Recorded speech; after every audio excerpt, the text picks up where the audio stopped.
There was a time when a few notes were enough. You didn't need to see the screen. You didn't need a logo or a menu. You only needed the opening seconds of a melody drifting from another room. And instantly, you knew exactly what game was being played. Before orchestral scores, before cinematic soundtracks, game music had one purpose: to stay with you forever. And somehow, it did. For many people, that journey began with the overworld theme from Super Mario Bros.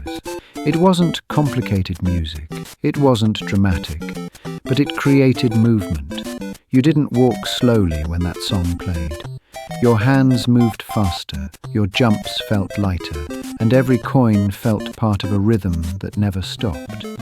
Even the underworld theme told a story without words. The same game, the same mechanics. But suddenly everything felt heavier and more cautious. That contrast showed players something new, that music could change how a world felt before graphics ever could. Only a year later, arcades pushed music into something more atmospheric with magical sound shower from Outrun. It didn't feel like competition, it felt like freedom. Sunset highways, endless motion, and a sense that the destination didn't matter as much as the journey itself. Some players didn't even try to win races, they simply stayed inside the music. Around the same time, the cheerful intro from Alex Kidd in Miracle World created a different identity entirely.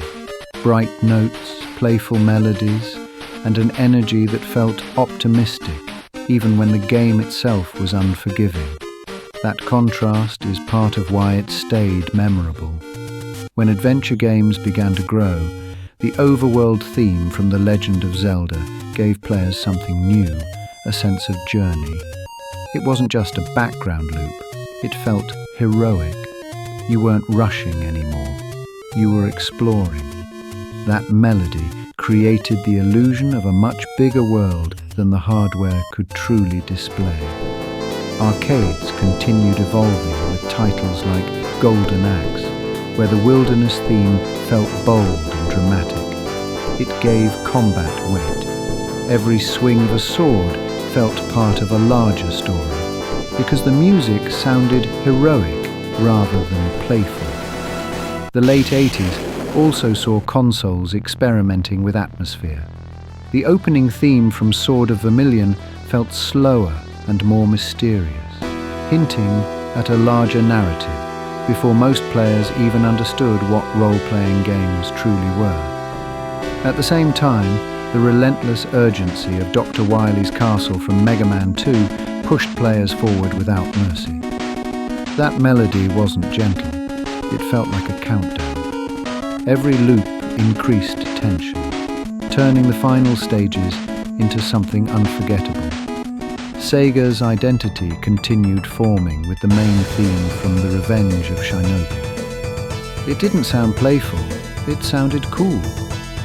There was a seriousness in the tone that made the game feel older than the audience playing it. Home computer scenes added their own flavor. The intro music from Lotus Esprit Turbo Challenge 2 carried a rhythmic pulse that felt futuristic at the time, blending speed with atmosphere in a way consoles were only beginning to explore. Then came a year that changed everything. 1991. The moment when music on the Mega Drive and Amiga stopped feeling experimental and started feeling iconic. The opening of Streets of Rage sounded unlike anything else at the time. Electronic, moody, almost rebellious.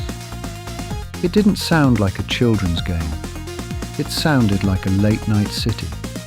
That bass line alone defined an era. Right alongside it was the brightness of Green Hill Zone from Sonic the Hedgehog.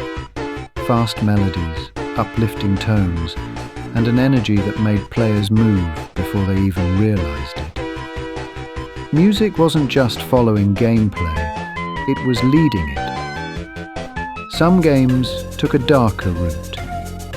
The haunting tones of To the Castle from Shadow of the Beast created atmosphere through slow, layered notes that felt lonely rather than heroic. Puzzle games added rhythm in a different way. The main theme from Lemmings felt almost cheerful, despite the frantic decisions happening on screen. That contrast between calm music and chaotic gameplay made it unforgettable. Fighting games also found identity through melody. Guile's theme from Street Fighter II became more than just a stage track. It became cultural. Even people who never played the game recognized it. Early Mega CD titles experimented with richer audio, like Stage 1 from Solfis, hinting at a future where music would feel bigger and more layered. Meanwhile, the laid-back groove of Toe Jam and Earl introduced something entirely different: humor through music. It didn't feel epic, it felt relaxed, playful, and strangely personal. And that's the thread that connects all of these early tracks. They weren't trying to be realistic, they were trying to be recognizable. In living rooms full of noise and arcades filled with competing machines, music needed to stand out instantly, and because of that limitation, it became unforgettable.